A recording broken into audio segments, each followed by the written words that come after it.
Siya yung bata na nakita ko from zero, walang alam. Then nung makita ko siya, ibang-iba na siya. Taking care of business every day. Taking care of business every way. Taking care of business. Tama lang yung binansagan siyang giant killer.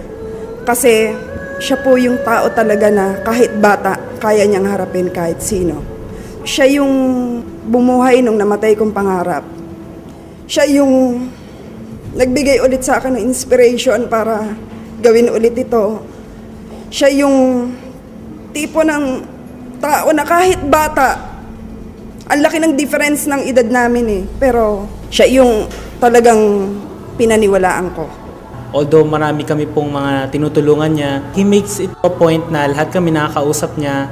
And then, kapag nag-set po kami ng appointment, talaga pong nandyan siya para sa amin, para matulungan po kami. Paolo, congratulations.